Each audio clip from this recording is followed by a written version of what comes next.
Hey guys, I am Pixel Dan, and this is a review of the Masters of the Universe Origins Trapjaw, Evil, and Armed for Combat. We're looking at another figure from the second wave of the brand new Origins toy line. Trapjaw here, he's another classic, another one that I've always really loved, so I'm anxious to dive in and check out this brand new action figure. So you can see he does come on that very cool vintage-inspired packaging. I do, once again, have a very bent card back thanks to Walmart shipping. They're very thin card backs, but otherwise, I love the packaging on these. I love the retro inspiration with the bursting red rocks. You got the mini comic behind the figure. I think these look gorgeous. If you're a Mint on Card collector, just watch out for the shipping from Walmart because I think these are going to look great for Mint on Card collections. Especially when you flip it around to the backside, because once again, we are treated to some absolutely gorgeous artwork. Look at this. Trapjaw is using his zip line feature. That's what the little hole on his head is for from the vintage line. And I also love like this little nice tidbit that it's the claw attachment from his hand at the end of the zip line. How great is that? So really awesome artwork right there. And then when we look down below that, we got some more artwork showing a cross-sell of the Wave 2 figures, as well as He-Man and Skeletor, and a little action feature call-out showing you the different things you can do with your Trapjaw action figure. So great stuff with the packaging. Let's rip it open and check the figure out. Alright, so we're going to take a look at Trapjaw outside of the packaging, but of course, real quick, I do just want to remind you guys that he did come packaged with the Double Trouble mini comic. This is the same mini comic that was packaged with all of the figures in Wave 2, but it is a nice little added bonus with these guys. Alright, so we're going to bring Trapjaw over here. I will bring in the tape measure so to show you guys that he does stand just shy of 6 inches tall, which is pretty normal for the Origins figures.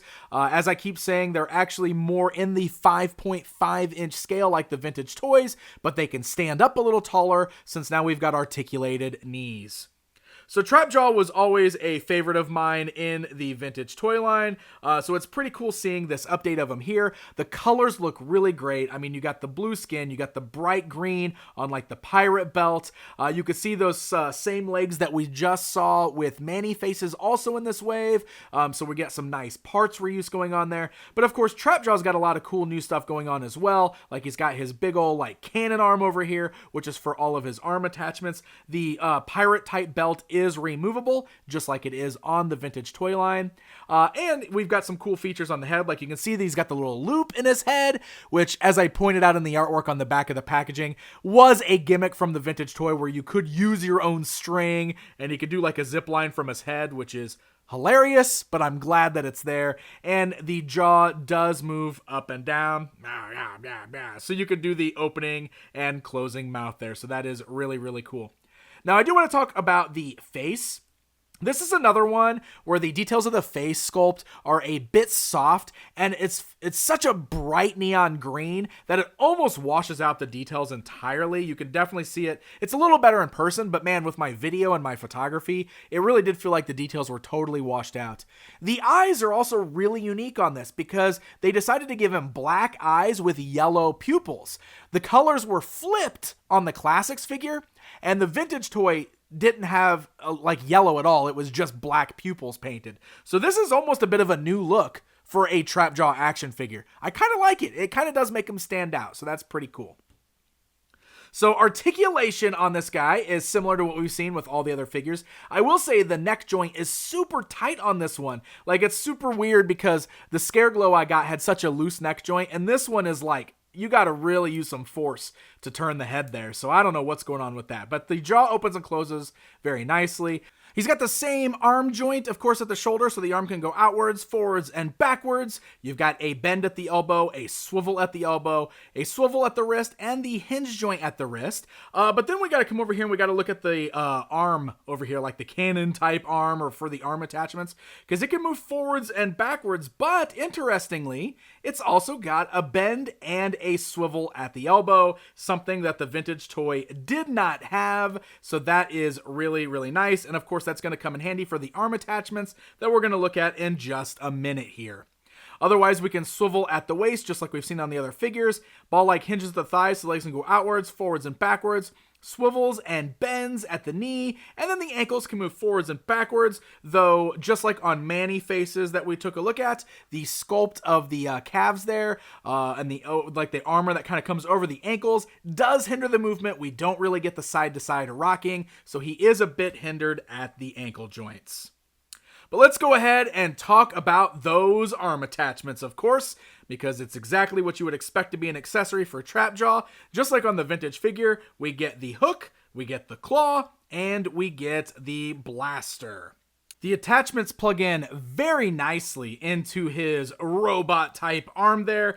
They actually fit nice and tight, so really, really good peg joints there. So that way we can attach the hook or the claw. It is worth noting that the claw is not articulated, but just like on the vintage figure, it's just molded in that open position.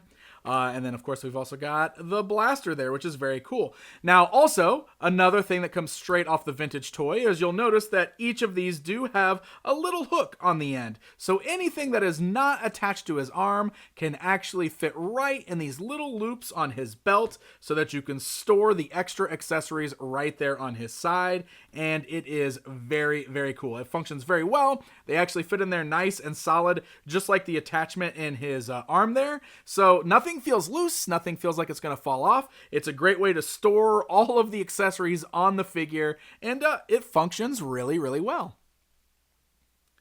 All right, guys, it's comparison time. So here is a look at the new Origins Trapjaw standing alongside the vintage action figure. Like we've seen with a lot of the Origins figures, the colors are much brighter on the new figure, and you can also see what I was talking about with the eyes. They look very different on the new one. And just for fun, here he is standing alongside the 7-inch scale Masters of the Universe Classics Trapjaw action figure. Again, quite a bit of a difference between the overall look, specifically in the face and with the eyes there, where the colors are reversed. So there you go, my friends. There is a look at the brand new Masters of the Universe Origins Trapjaw action figure. It's a really fun figure. The face is very different, but I don't think that's necessarily a bad thing. It is a standout for me. Like, he just looks like a different Trapjaw. But the figure feels nice and solid. He functions very well. Really does fit in with the quality that we've seen on the Origins figures so far. I love the fact that we got the added articulation in the arm there, and it looks really cool with the extra attachments. Plus, of course, the jaw opens and closes, which it has to do. So all in all, it's a really fun action figure. This wave is hitting retail stores right now, still exclusive to Walmart in 2020, will be open to all retailers come 2021. I was able to pre-order mine through walmart.com and it finally shipped, so hopefully those of you that pre-ordered it were able to get it and they didn't cancel it on you. Otherwise, hopefully you'll find it in store soon. If not, fingers crossed that these will be a lot easier to order come the new year. Thank you guys so very much for watching, and until next time. The Toys of He-Man and the Masters of the Universe is available for pre-order now. This official guidebook is published by Dark Horse Books and features over 750 pages of photos and information on your favorite He-Man and She-Ra action figures. And don't miss out on the exclusive bundle pack available for pre-order now from PowerCon. This bundle includes the official guide as well as an exclusive character guide supplement that you won't be able to buy anywhere else. Don't miss out. You have the power.